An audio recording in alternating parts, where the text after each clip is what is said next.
Hello Kapil. High Latika. Kapil, हामीले चाहिँ नि अब फोनबाट फोटो खिच्छु हैन, अनि हामीले अब त्यसलाई हामी फेसबुक व्हाट्सएपतिर हाल्नुलाई पछाडिको ब्याकग्राउन्डहरु चाहिँ कसरी चेन्ज गर्न सक्छौँ एकदम प्रोफेसनल प्रकारले? प्रोफेसनल है? हजुर। तपाईले फोनबाटै एज अ प्रोफेसनल प्रकारले चाहिँ फोटोहरु बनाउन चाहनुहुन्छ है? हजुर हजुर। त्यसको लागि तपाईले केही गर्नु पर्दैन, सिम्पल एउटा फोटो खिच्नुस् राम्रोसँगले आफ्नै फोनबाट। पोर्ट्रेट मोडहरुबाट खिच्दा पनि हुन्छ हैन, नभए नर्मल फोटो खिच्दा पनि हुन्छ। अनि सबसे पहिला चाहिँ त्यो फोटो खिचेर ग्यालरीमा सेभ हुन्छ अटोमेटिक। हजुर। अन्त यहाँ एउटा वेबसाइट भन्दैछु, रिमुभ बीजी यहाँ लेखेको छ।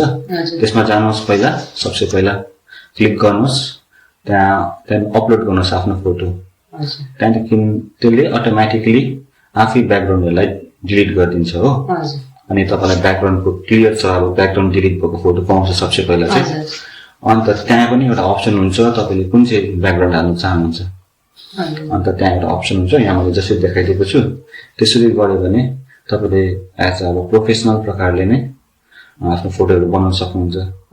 अन्त तपाईले साथसाथै यसलाई विदाउट ब्याकग्राउन्डको डाउनलोड गरेर तपाईले फेरि क्यानभामा गएर हैन, CANVA क्यानभा एपमा गएर तपाईले अझै राम्रोसँगले बनाउन सक्नुहुन्छ।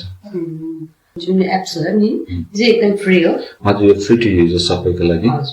अनि क्यानभामा चाहिँ एउटा उयो पनि छ, पेड सब्स्क्रिप्सनहरु पनि छ, तर तपाईलाई फ्रीमा पनि धेरै कुराहरु पाउँछ। Thank you. यही सोध्नु थियो तपाईलाई आजको दिन। धन्यवाद। I hope I can help you. Thank you. Thank you very much.